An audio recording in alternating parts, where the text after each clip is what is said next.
भी मैं पढ़ने की कोशिश करता हूँ तो मेरा मन एकाग्रचित नहीं हो पाता। मन में कुछ और चलता रहता है, पढ़ाई में मन ही नहीं लगता।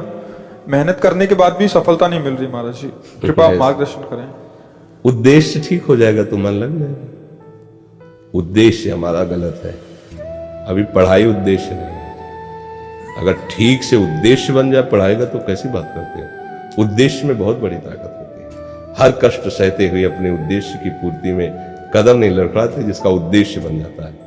उद्देश्य बन जाए तो ब्रह्मचारी हो, उद्देश्य ठीक हो, एक बार पढ़ लोगे, 1000 वर्ष अगर जीवित रहे कभी भी पूछ लो बात आ जाएगी उसके दिमाग में।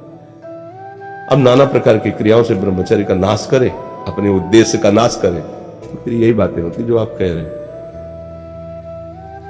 कक्षा 9 पढ़े, व्याकरण नहीं पढ़े, शास्त्री नहीं पढ़े, कहीं दूसरी जगह ऐसे नहीं गए कि बैठ के सत्संग सुन के और सीख के बोल रहे, तो भगवद आश्रित हो जाओ बस सब। अब आप खुद समझना हमारी बात को, आप खुद अपना नाश कर रहे हैं। ब्रह्मचर्य का नाश, वीर का नाश, जीवन का नाश है। ब्रह्मचर्य अगर सही है, आपने किसी तरह इधर उधर तो ये प्रश्न ही नहीं रहेगा। जिधर दृष्टि डालोगे उधर जय होती चली जाएगी। आजकल के बच्चे नौजवान इसको मनोरंजन समझते हैं और उनको सलाह भी ऐसी मिलती है।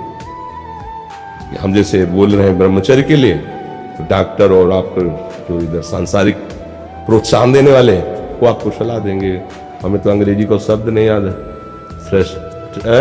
फ्रस्ट्रेशन। हाँ, और यही जो स्टेशन कह रहे हैं गाड़ी स्टेशन से अलग कर दो तो बोले तुम बहुत शांत हो जाओगे और फिर अपने काम में लग। देखो कैसा उपदेश दिया जा रहा है कि वो तो ये जो कमियां है ना, ये कोई भूत नहीं है जैसे लोग कहते हैं ना, पता नहीं कौन, ऐसा कुछ नहीं। गंदी आदतें हैं, इन पर संयम लाओ। आप समझ स्वीकार करते हो हमारी बात कि इसमें आपको संशय है?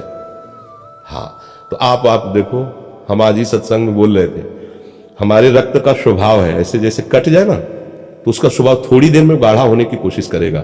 यदि कहीं फ्लो वाली नस कट गई तब तो आपको वहां डॉक्टरी की जरूरत है।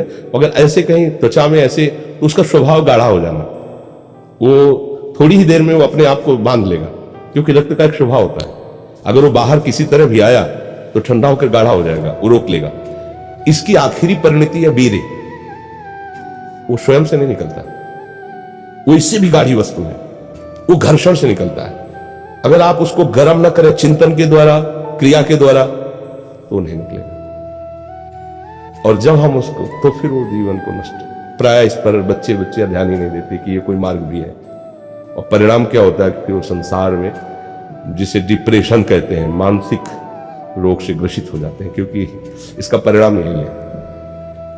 या तो आपको प्रमाद और आलस्य युक्त होकर समाज से अलग पड़ा रहना पड़ेगा, और या फिर आखिरी आत्महत्या कर लें, ऐसी सलाह आपका मन देगा, ऐसी स्थिति में पहुंचा देगा। इसलिए हमें लगता है जब तक ब्याह ना हो तब तक ब्रह्मचर्य से रहो, ब्याह भी हो जाए तो संयम से रहे। ये जीवनी शक्ति है, किसी के साथ खिलवाड़ नहीं करना चाहिए। पढ़ाई लिखाई वो कैसे तुम्हें बताए, अभी आप छेड़ना मत। जैसे लोग कहते ना, मैं बहुत परेशान हूं, कुछ करता नहीं, ऐसा हो जाता वैसा हो जाता, तो आपको हम बता रहे रक्त का स्वभाव है जैसे, इसकी आखिरी परिणति है वो वीर। उसका स्वभाव नहीं है बहना, उसका स्वभाव ऐसा है। उसको जब तक ताप नहीं लगेगा तब तक वो बाहर नहीं हो सकता। आपने गलत अभ्यास किया, माना 2-4 महीने 5 महीने वो अपने अभ्यास वश पतित होगा, लेकिन आप छोड़िए, उसका चिंतन छोड़िए, उसकी क्रिया छोड़िए, अपने आप वैसे हो। जैसे रक्त है, आप 1 महीने में देना शुरू करो, जो देने का नियत कितना, 100-200 ग्राम 500 ग्राम जो भी दिए है, 300 जो भी आप दीजिए, हर महीने तैयार हो जाएगा। और आप ना दीजिए तो आपके शरीर को अभ्यास हो जाएगा, आप दीजिए तो शरीर को अभ्यास हो जाएगा।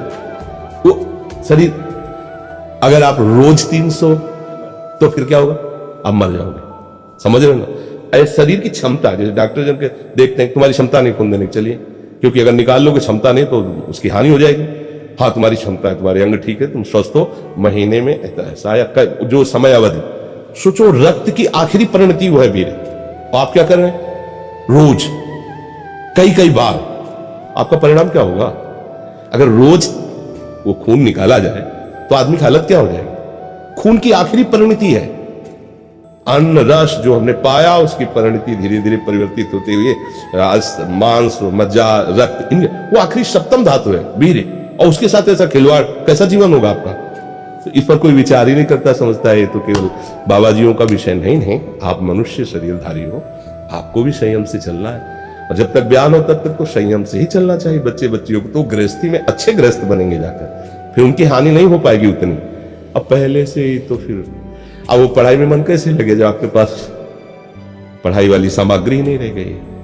पहले क्या होता था, जैसे गुरुकुल में स्मृति आपकी कमजोर हो रही तो मेधा शक्ति बलवान करने के लिए ब्राह्मी उसको पिलाई जाती थी। ब्राह्मी ये चीजें क्यों?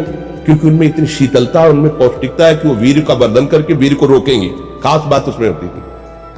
अब हम इस बात को ना समझ करके फ्रेंड बनाते हैं और वो विनाश का खेल खेलते हैं जो हमारी शारीरिक, सांसारिक और पारमार्थिक दोनों उन्नति का नाश कर देता है। अब उस प्रश्न का क्या होता है? अब उसके लिए क्या सलाह? आप सही ढंग से रहो, अच्छा खाओ पियो, थोड़ा व्यायाम करो, सबके प्रति पवित्र भाव, अभी आप आनंद में आने लगोगे।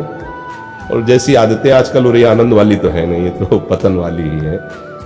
चार दोस्त मिलते हैं, मदिरा पान करते हैं, गांजा और तो और क्या ड्रग्स। अब बताओ क्या होगा? आप इतना विष डाल रहे हो अपने अंदर, इसलिए विषैली चीजें डाल रहे हो, ऐसी गंदी आदतें डाल, आपका जीवन क्या होगा? कैसा खिलवाड़ किया जा रहा है मनुष्य शरीर से, जबकि ये देव दुर्लभ देही है भगवत प्राप्ति, इसके साथ कैसा? तो बच्चों को न तो सत्संग मिल रहा है, न शास्त्र स्वाध्याय मिल रहा है, ऐसा ही संग मिल रहा है जो पतन का कारण क्या हो रहा है। अच्छा, बहुत पढ़े लिखे हो और शराब पी के नाली के कीड़े की तरह पड़े हो, माता पिता का अपमान कर रहे हो, मनमानी बेविचार कर रहे हो, पढ़ाई लिखाई क्या हुआ? पढ़ा लिखा भाई, विद्या तो वही जो विनय, पवित्रता, शालीनता, सभ्यता, नम्रता, ये तो सद्गुण विद्या में आज की रह नहीं रहे। पढ़े लिखे माता पिता को ऐसे डांट देते जैसे कोई नौकर से बात करता है। हम स्वतंत्र हैं। अरे विषयों के गुलाम तो कब स्वतंत्र हो गया? स्वतंत्र तो परमहंस जन होते हैं जिन्होंने इंद्रियों को अब जीत लिया और भगवद आनंद में मस्त हो, वो स्वतंत्र है। इंद्रियों के गुलाम तुम स्वतंत्र हो? जो विषय जब चाहता है तुम्हें गिरा, तुम स्वतंत्र हो? माता पिता, गुरु, शास्त्र, इनकी परतंत्रता स्वीकार करने वाला ही स्वतंत्र होता है। ये मनमानी आचरण जो आजकल समाज में विस्तृत हो रहे हैं ना, ये पतन, अशांति और पाप का कारण बनते हैं, जो बहुत हानिकारक है। तो बच्चा सावधानी से रहो, जो बचा है उसको संभाल लो। जीवन जब से ज्ञान हो जाए तब से अपने को संभाल ले। भाई पूर्व में गलती हो गई, आगे सुधार लेते हैं।